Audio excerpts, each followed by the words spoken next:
वंदे मातरम मेरे प्यारे विद्यार्थियों, welcome to our YouTube channel. मैं हूं डॉक्टर धर्मेंद्र कोरी। आज की इस वीडियो में मैं रानी दुर्गावती विश्वविद्यालय जबलपुर का जो बीकॉम सेकेंड ईयर के लिए पेपर हुआ था, फाउंडेशन कंपलसरी पेपर है, आप जानते हैं। इसका जो इंग्लिश लैंग्वेज वाला पार्ट है, इसके 50 प्रश्नों को हम हल करेंगे। यह पेपर 3 जुलाई 2024 को आयोजित हुआ था। रानी दुर्गावती विश्वविद्यालय के अंतर्गत जो संबद्ध कॉलेजेस हैं, प्राइवेट या रेगुलर, सभी के लिए सिलेबस समान है। और बीकॉम और बीए सेकेंड ईयर का पेपर एक ही दिन हुआ था, अलग अलग पेपर हुआ था। और ये 1 घंटा है, लेकिन इसके लिए अलग से समय दिया हुआ है। इसमें मिनिमम मार्क्स नहीं लिखा हुआ है, तो ये मान के चला जाएगा कि 35% यानी 17.5 यानी 18 नंबर लाना अनिवार्य है। OMR सीट से एग्ज़ाम होता है इंग्लिश लैंग्वेज के। इंपॉर्टेंट क्वेश्चन देखिए जो अभी 2024 में आए। First question, William Wordsworth belongs to. एक क्वेश्चन देखिए मैं आपको करा चुका हूँ। विलियम वर्ड्सवर्थ जो हैं वो इंग्लैंड के बहुत ही प्रसिद्ध नेचुरलिस्टिक पोएट हैं, एक प्रकृतिवादी कवि हैं। The daffodils is return by William Wordsworth. इन्होंने ये पोएम लिखी थी। सामान्य से क्वेश्चन है, बहुत आसान क्वेश्चन आए थे। पहले number, the daffodils means, the daffodils flower represent, किसको रिप्रेजेंट कर रहे हैं? तो ये नेचर को रिप्रेजेंट कर रहे हैं। इस तरफ आप देखिएगा लेफ्ट में। Question number 4, our shining load to the temple fair dash who does our. तो यहाँ पर अवर साइनिंग लोड्स, ये द बेंगल सेलर्स के लिए आएगा। Who is the poet of the poem the bangle seller. तो ये हमारे भारत कोकिल सरोजिनी नायडू द्वारा लिखी गई बहुत अच्छी कविता है। Next, green bangles resembling new born leaves represent, यानी न्यू बॉर्न जो लीव्स हैं वो किसको रिप्रेजेंट कर रही हैं? वो फ्रेशनेस और ब्यूटी को रिप्रेजेंट कर रही है। क्वेश्चन नंबर 6 का ए आंसर, ए ऑप्शन सही है। 7 number, doctor APJ Abdul Kalam was born on 15 अक्टूबर 1931। इनका जन्म हुआ था 15 अक्टूबर 1931 को, याद रखिएगा। Question number 8, which of the following is not the factor responding for creating a great and strong nation. तो ये इसमें आ जाएगा, ऑड मैन आउट कर लीजिएगा। पॉलिटिक्स जो है ये इंपॉर्टेंट महत्वपूर्ण कारक नहीं है किसी भी देश के एकता और अखंडता के लिए। Question number 9, in this article, article कौन सा? Patriotism beyond politics and religion. ये हमारे 11वें राष्ट्रपति डॉक्टर APJ अब्दुल कलाम जी का लिखा हुआ बहुत बढ़िया लेख है। इसमें बता रहे हैं कि has given the example of which country. तो उन्होंने किस कंट्री का एग्जाम्पल दिया है? तो उन्होंने एग्जाम्पल दिया है जर्मनी का। जर्मनी का यहाँ कहीं भी ऑप्शन में नहीं दिया हुआ है। जापान की चर्चा उन्होंने भी की है, लेकिन जर्मनी की ज़्यादा की है। तो जापान को हम ऑप्शन में दिया है, तो हम ऑप्शन ए लगा सकते हैं वैसे। Question number 10, letter to God was written by. तो letter to God written by GL friends, इन्होंने लिखी है, सी ऑप्शन सही। Question number 11, Lencho wrote a letter to God. Lencho ने किसके लिए लेटर लिखा था? गॉड के लिए। मैंने सैम्पल वीडियो बनाया है, वो आप लोग जाके देख लीजिएगा। अगर चैनल पर नए हैं तो सब्सक्राइब जरूर कीजिए। आप लोग देखिए, वीडियो को क्या करिए, शेयर कीजिएगा। यूट्यूब जो है मेरा एक ही वीडियो किसी को रिकमेंड कर सकता है। अभी मेरे पास 1-2 दिन पहले एक स्टूडेंट्स का फ़ोन आया था, सर मुझे सप्लीमेंट्री आ गई, मुझे 2 बार सप्लीमेंट्री आ गई, मेरे इतने कम नंबर आते हैं। आपका वीडियो रिकमेंड किया था उसको किसी दोस्त ने, तो उसको बहुत काम का लगा वीडियो, और उसने मेरे सारे वीडियो देखे और उसका एग्ज़ाम जो अच्छा गया। तो मेरा कहने का मतलब है कि जब फ्री में आपको चीज़ अवेलेबल हो रही है तो आपको सिर्फ देखना है, आप तक पहुंचना ज़रूरी है। तो अगर आपको आपके जितने भी फ्रेंड हैं उन्हें आप ज़रूर शेयर कीजिए वीडियो। हो सकता है कि किसी ज़रूरतमंद जो बच्चा है, स्टूडेंट है, जो स्ट्रगल कर रहा हो इंग्लिश में पास होने के लिए, या वुमेन एम्पावरमेंट में फाउंडेशन में, क्योंकि OMR बेस्ड होता है, इसमें सही आंसर सही होता है और गलत गलत होता है। इसमें बहुत रिस्की रहता है, नंबर भी अच्छे आते हैं, नहीं तो बच्चा फेल भी हो सकता है। 18 नंबर लाना अनिवार्य है, हिंदी में भी और इंग्लिश में। तो आप लोग ध्यान रखिए, इसको शेयर कीजिए। और अगर एक भी वीडियो अगर आपको मिल जाती है तो मेरे चैनल के सारे वीडियो देखिए। डिस्क्रिप्शन में आप देखेंगे कि प्लेलिस्ट बनी हुई है, प्लेलिस्ट सेकंड ईयर के नाम से, उसमें केवल सेकंड ईयर के आपको वीडियो मिलेंगे। Question number 12। Question number 12, how much money did Lencho ask for. तो लेंचो जो है उसका खेत उजड़ जाता है आंधी तूफान से, तो वो भगवान को चिट्ठी लिखता है और उसमें 100 पेसोस की डिमांड करता है। अब यहाँ पैसों का मतलब पैसा नहीं है, रुपया नहीं है, ये जिस देश की स्टोरी है वहाँ पैसों चलता है। तो 100 पेसोस मांगे गए थे, लेकिन क्योंकि भगवान तो फिर पैसे भेज नहीं सकते, पोस्ट मास्टर यानी डाकियों को पैसे मिलते हैं, तो डाकिया अपनी तरफ से 70 पैसों से वापस दे देता है। Question number 13, who wrote God see the truth what wait, ये लियो टॉलस्टॉय जी की बहुत अच्छी स्टोरी है। क्वेश्चन नंबर 14 देखिए, who is the protagonist of the story God sees the truth what waits, भगवान के घर देर है अंधेर नहीं, इसके मुख्य किरदार थे अक्सिनोव। अक्सिनोव यंग मर्चेंट थे और साइबेरिया की जेल में उन्हें 26 साल रहना पड़ा। ये सब मैंने अपनी जो पुराने वीडियो में बताया है। सैम्पल वीडियो में हर साल बनाता हूँ, उसे ज़रूर देखिएगा। इस बार भी सैम्पल वीडियो मैंने बनाया है, उसमें लगभग 100 क्वेश्चन रहते हैं, तो उसको देखिए। उससे क्या होता है, उससे आपके क्वेश्चंस रिपीट होते हैं। ये क्वेश्चन सब आ चुके हैं लास्ट ईयर। अक्सिनोव, लेंचो ने कितने पैसे लिए, लेंचो कौन है, ये किसकी स्टोरी है, तो सामान्य से प्रश्न है।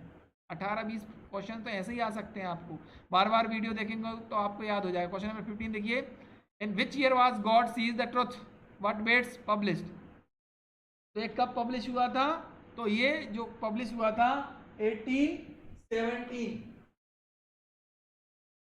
1872 में पब्लिश हुई थी ये story.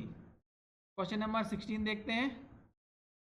Question number 16, the postmaster was a fat amiable man, what is the meaning of amiable, amiable means होता है जो फ्रेंडली हो। 16 का सी ऑप्शन सही है। क्वेश्चन नंबर 17 देखते हैं, द फ्रेज, आपको यहाँ पर जो फ्रेज बताना है, कहावत मुहावरा कुछ भी समझ लीजिए। A crowd A host refers to a great number, A option सही है 17 का। नेक्स्ट क्वेश्चन देखिए, doctor APJ Kalam was the president of India, यानी किस क्रमांक के प्रेसिडेंट थे, तो ये 11th यानी 11वें नंबर के भारत के राष्ट्रपति थे। इनसे पहले 10 राष्ट्रपति और हुए। Next, which of this is used to separate short coordinate clauses of a compound sentence, तो इसमें ये आ जाएगा सेमी कॉलम लगाना जरूरी है, कॉमा सेमी कॉलम, पंक्चुएशन के लिए पूछा गया है। Next question number 20, find the word that is miss spelled, इसमें जो मिस स्पेल्ड यानी जिसकी स्पेलिंग गलत है वो है सी, एग्जिग्रेशन। इसमें जो जी है ना वो 2 बार आएगा, डबल जी आएगा, तो ये सही हो जाएगा, इसमें एक ही जी लगा हुआ है। Next question number 21, neither his friend is good, neither his nor his friend, ना तो वह और ना उसका दोस्त, दोनों ही अच्छे नहीं हैं। Next question number 22, rearrange the jumble word, अब जंबल वर्ड है three been study for me, ये गलत है क्योंकि देखिए यहाँ जो करता है वी है ना, और इसमें तो कुछ भी नहीं दिया हुआ है, ये क्वेश्चन ही गलत है। 22 का बोनस नंबर मिलना चाहिए आप सभी बच्चों को, ठीक है। क्वेश्चन नंबर 23, हॉर्नेस्ट हॉर्नेट्स नेस्ट, इसका अर्थ बताना है, तो इसका अर्थ होता है वायलेंट सिचुएशन, सिचुएशन से रिलेटेड है, डेंजरस सिचुएशन से इसका संबंध है, याद रखिएगा, ये वाला इंपॉर्टेंट है इसमें सिचुएशन। नेक्स्ट क्वेश्चन नंबर 24 देखिए, C is none other dash my friend, C is none other than my friend, B option इसका सही है। Question number 25, punctuate the following sentence, whatever is right. Question number 25 का जो right है वो ये वाला है, इसको अच्छे से देखिए, what ever is comma is right. Question number 26, keep at bay means, keep at bay means keep at A distance. Question number 26 का ये ऑप्शन सही है।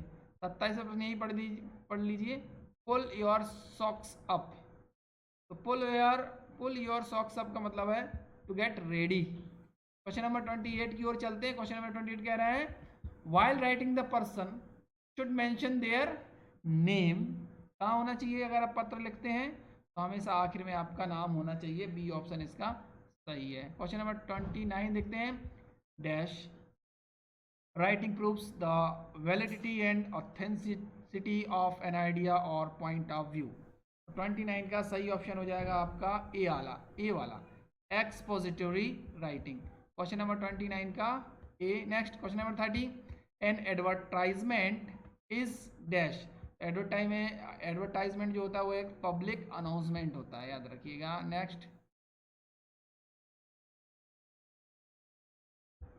N advertisement is used to influence the mass. किसको प्रभावित करती है? Mind को, test को, मोटिव को, या ऑल द अबव को? तो इसका ऑल द अबव हो जाएगा। 31 का 32 है, language in the notice should be very formal, बहुत फॉर्मल होना चाहिए नोटिस में। The word limit of A notice should be 50 word, 50 शब्द है। अभी अगर आपने लेटेस्ट वीडियो देखा होगा तो इसमें आया था ये क्वेश्चन, याद रखिएगा। Next, the dash of the notice should be very clear. क्या क्लियर होना चाहिए? होना चाहिए पर्पस क्लियर होना चाहिए नोटिस का, किस लिए लगा रहे हैं आप notice. Question number 35, the advanced stage of writing is free writing. Next question number 36 है, ये 35 हो गया। 36 है, which of these is the right format for writing the date of all formal letter. ये कह रहे थे कि फॉर्मल लेटर में डेट की सही सिचुएशन क्या होना चाहिए, कैसे लिखा जाना चाहिए। तो ऐसे लिखा जाना चाहिए, पहले महीना होना चाहिए, फिर तारीख होना चाहिए, फिर कॉमा लग के पूरा ईयर होना चाहिए। नवंबर 5, 2021। Question number 37, a formal letter should be dash to have desired effects on the recipient। यानी जो प्राप्त करता है उस पर एक प्रभाव पड़े। तो 37 क्या कह रहा है? इसका राइट आंसर आ जाएगा रिलेवेंट। रिलेवेंट होना चाहिए, ये 37 का सी आंसर सही है। Question number 38, which of the following should be avoided for effective speech. तो इफेक्टिव स्पीच जब ये होगी जब आप लॉन्ग सेंटेंस नहीं, छोटे छोटे सेंटेंस आपको बोलना है स्पीच में इफेक्टिव करने के लिए। 39 है, which of these is not type of means of speech delivery. Scolding नहीं करना है आपको स्पीच डिलीवरी में। Question number 40, what is the maximum time for short speech. Short speech जो होती है ना उसका मैक्सिमम टाइम, अधिकतम समय बोला है तो अधिकतम समय जो है 10 मिनट होता है। Question number 41, which of these is study and classification of speech sound. तो इसको क्या बोलते हैं? इसके क्लासिफिकेशन ऑफ स्पीच साउंड, इसको बोलते हैं हम फोनेटिक्स। ठीक है, स्वनिमग्राम। Question number 42, which of these means giving emphasis to a syllable. यानी सिलेबल को जो किस पे हम एम्फेसिस करते हैं, ये करते हैं हम वर्ड स्ट्रेस। 42 का बी ऑप्शन आ जाएगा। चंद क्वेश्चन बचे हैं, वीडियो अच्छा लगे, मेहनत की गई है तो आप लाइक जरूर कीजिएगा, शेयर कीजिएगा। What is the meaning of phonetics. तो फोनेटिक्स का मीनिंग क्या होता है? फोनेटिक्स का मीनिंग होता है आपका साउंड सिस्टम। 44 कह रहा है, how many vowels are there in the word cheerful. देखिए चीयरफुल में वॉवल पूछा है, याद रखिए वॉवल, ये अल्फ़ाबेट नहीं पूछ रहा है। तो वॉवल जो है वो इसमें है 3, है ना। ची यानी ई, अ और फुल का ऊ, ऐसे चीयरफुल, ये 3 हो गए यहाँ पर। क्वेश्चन नंबर 44 का बी ऑप्शन सही है। How many consonants are there in the English alphabet. अब देखिए अल्फ़ाबेट की बात कर रहा है तो अल्फ़ाबेट में 21 होते हैं, 5 वावेल होते हैं, है ना। कंसोनेंट्स 21 होते हैं, टोटल 26 अल्फ़ाबेट होते हैं। Question number 46, what percentage of communication skill is voice modulation is 7%। C option इसका सही हो जाएगा। 47 है, what is the voice modulation. तो वॉइस मॉड्यूलेशन का अर्थ होता है राइस ऑफ स्पीच, आवाज में आरोह लाना, धीरे धीरे उठती हुई आवाज। What is the other name of voice intonation. Voice intonation का अन्य नाम क्या है? तो वॉइस इंटोनेशन का अन्य नाम आएगा आपका voice modulation. Question number second last है 49 है, रीडिंग कंप्रहेंशन मीन्स अंडरस्टैंडिंग और टेक्स्ट। अंडरस्टैंडिंग और रिटन टेक्स्ट, लिखे हुए को पढ़ना रीडिंग होता है ना। नेक्स्ट क्वेश्चन नंबर 50 है, a comprehension exercise consist of a passage upon which question are set to test the students ability to understand the content. सही है गलत बताना है। ऑप्शन आपको दिए हुए हैं। उससे पहले एक बार मैं आपको बता दूं, इसका आंसर ये हो गया है। कोई भी क्वेरी हो तो कमेंट बॉक्स में आंसर दीजिएगा। 50 का ऑप्शन ए सही है, ट्रू। आपकी तैयारी के लिए आपको all the best. Thank you for watching.